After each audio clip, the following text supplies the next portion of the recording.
Henry's here. I playing to game. A granny game at house. A granny game at house. That's your foot. Power Rangers. Ooh, Granny and Power Rangers. Wow. Yeah. Nice. We should go get Sissy, huh? He's nice. Should we get Sissy? Yeah, Little baby foot. We like baby feet.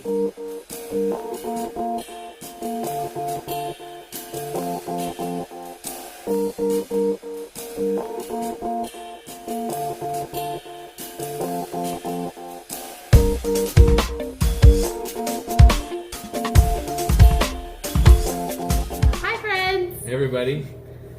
We're rolling. We are Episode 4. in the house. B.Bloomed podcast. And today, we decided we were going to talk about Parenting. bingo. And I'm going to first address the elephant in the room, which is this. Right, parenting. It's all about this. Yeah, it's all about that. What happened? I was making dinner. We had Keep talking. we had veggie crumbles with spaghetti sauce, like marinara sauce over rice. And I got some marinara on my shirt. And so, I had to What does that have to do OxyClean with that. parenting? Just Well, I'm making food for everyone. oh yeah, it's true. It's part of parenting. I thought maybe Henry would like fling something on you. No, it was all myself. I did it to myself, but it's a part of parenting. We can't have nice things. Even if it's our own fault. Classic kid stuff. So Or maybe I'm clumsy, I don't know. a little of both. Yeah. So parenting is something that is so tough to do gracefully, right? Because it's constant chaos. It's challenging and rewarding all at the same time. Right, but it's only rewarding, in my opinion, if you take responsibility for your influence on them. I know a lot of people, and if you're listening to this and you have the same belief, don't take this the wrong way, just take what I'm saying with a grain of salt, but we have a huge impact on how they develop our behaviors. Like, sure, they may come into this world with like a certain baseline, right, of like who they are, but we shape them. We have the power to help mold them into beautiful human beings. This is true, but the opposite is also true, because if you are somebody who's not paying attention to your understanding and patience, and this is what we were talking about, why we wanted to do this episode, was respect. Like, what is that, Henry? Yeah. Like, what do we all of us parents want from our children? RESPECT. RESPECT. So, but what I've been practicing is really trying to pay attention to how much respect I'm paying to them. Think about that. It's really important because, I mean, if they receive it from us, they're going to want to give it back. And whether they realize it or not. Like, They may not realize that if you're... I mean, I say this a million times. I have conversations with people about this, but kids don't do what we tell them to do. They do what we do. So however we are is how they're going to be. I mean, I've talked about it before, but like, there was one day I'm getting ready to go to work. I'm in my car, and Tegan comes downstairs in her running clothes, running shoes. She's like, I'm going to go out for a run. And I'm just like, what? You're 8 years old, and that's happened a bunch of times. Oh yeah, a ton. Well, she'll go work out on her exactly. own. She like telling her to do anything. Yeah, she just like puts on her workout clothes, gets up and does it. And I'm like, why are you doing this? And she's like, because I want to be strong like you guys. Yeah, she sees us doing it, right? So, same thing with like patience and respect. Not only towards them, but like towards each other. So, like, here's an example of the kids. We have to understand that, like, Henry's 3.5, Tegan's 8. Even though there's a kind of a big gap and a difference between how they behave, they're still in imagination land sometimes. Yeah. Tegan's like spending a little, like 50% of her time in imagination land and 50% of her time like in like this whole trying on like growing up kind of a thing. Her grown up pants.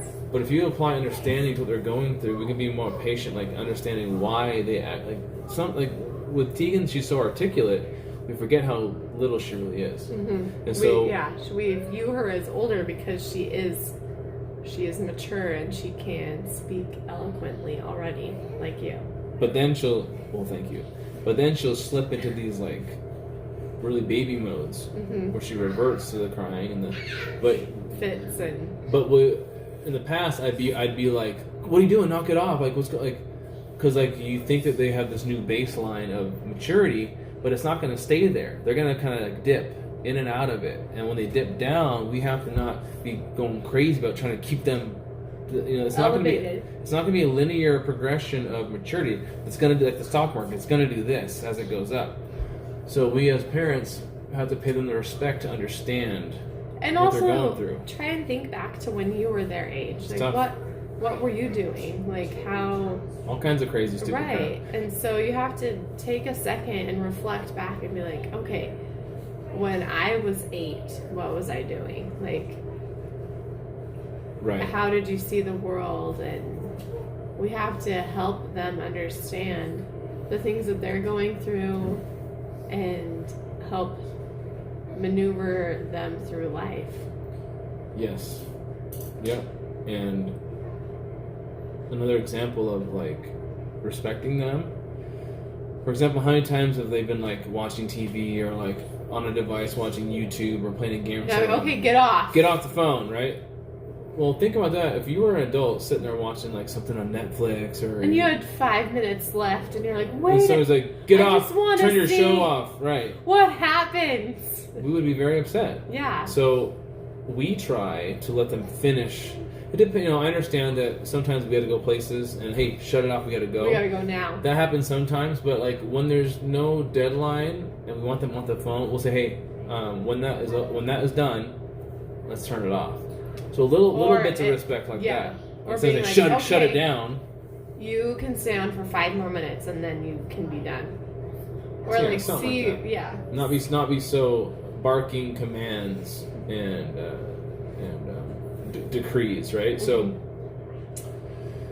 that's gone a long way for me because I used to be really, I don't know, like I think the expectations were way too high. And honestly, that's what it comes down to, parents.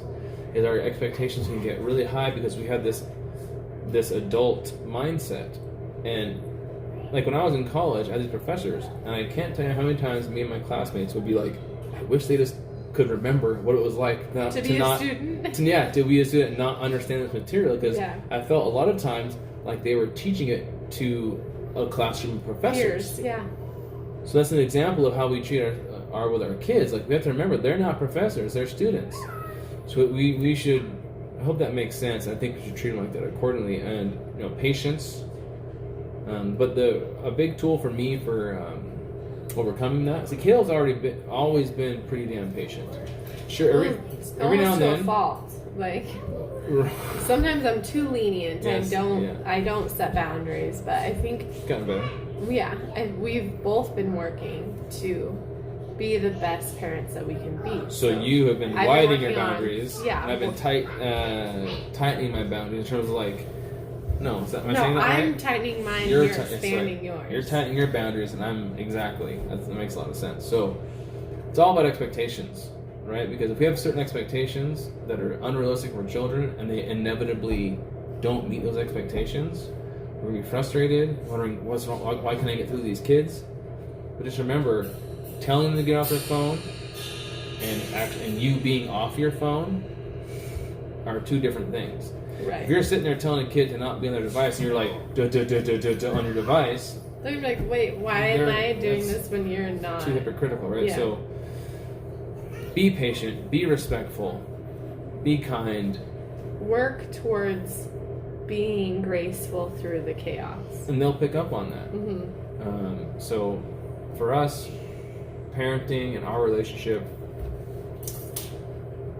that mindful energy that I've learned, I can't speak for Kayla's experience in mindfulness. She's always had like this innate level of it. I know but ever since I've gotten into like actually practicing it, how is it, for me it's been, even when I'm not doing anything, I can be entertained by applying mindfulness to a situation. So like, Well, it's really helped blossom our whole family. Like we've started applying mindfulness in every area of our lives, and our kids have picked up on that, and so they apply it as well.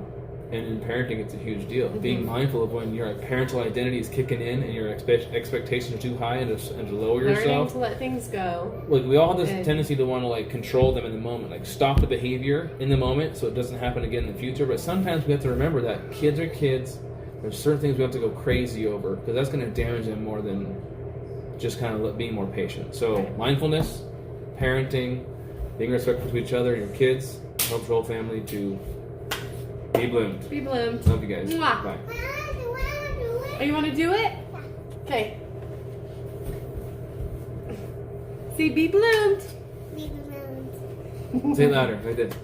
Be bloomed. Like that. A Be press. bloomed. Be bloomed.